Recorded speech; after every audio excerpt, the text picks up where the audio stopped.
बात्या ପାଇଁ ହେବାକୁ ଥିବା ବର୍ଷା ଲାଗି ଏସବୁ ଜିଲ୍ଲାରେ ଜାରି କରାଗଲା ରେଡ୍ ୱାର୍ଣ୍ଣିଂ। ଏବେ ସମୁଦ୍ରରେ ଘଣ୍ଟା ପ୍ରତି 16 କିଲୋମିଟର ବେଗରେ ଆଗକୁ ବଢ଼ୁଛି।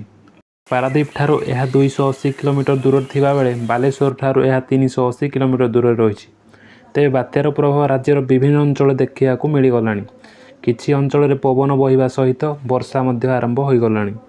ପରିସ୍ଥିତିରେ ପାଣିପାଗ ବିଭାଗ ବିଭିନ୍ନ ଜିଲ୍ଲା ପାଇଁ ସତର୍କ ସୂଚନା ଜାରି କରିଛନ୍ତି। ଭାରତୀୟ ପାଣିପାଗ ବିଜ୍ଞାନ କେନ୍ଦ୍ରର ସୂଚନା ମୁତାବକ 26 ତାରିଖରେ ବାଲେଶ୍ୱର, ଭଦ୍ରକ, କେନ୍ଦ୍ରାପଡ଼ା ଓ ଜଗତସିଂହପୁରରେ ପ୍ରବଳରୁ ଅତି ପ୍ରବଳ ବର୍ଷା ହୋଇପାରେ। ସେଥିପାଇଁ ଏହି ଜିଲ୍ଲାରେ ରେଡ୍ ୱାର୍ଣ୍ଣିଂ ଜାରି କରାଯାଇଛି।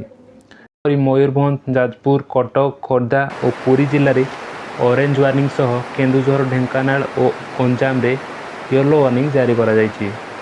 ସେହିପରି 26 ତାରିଖରେ 8:30ଟାରୁ 27 ତାରିଖ 8:30ଟା ଯାଏ ବାଲେଶ୍ୱର, ଭଦ୍ରକ, ଯାଜପୁର, କେନ୍ଦ୍ରାପଡ଼ା, ଜଗତସିଂହପୁର, କଟକ, ମୟୂରଭଞ୍ଜ, କେନ୍ଦୁଝର ଓ ଢେଙ୍କାନାଳ ଜିଲ୍ଲାରେ ରେଡ୍ ୱାର୍ଣ୍ଣିଂ ଜାରି କରାଯାଇଛି।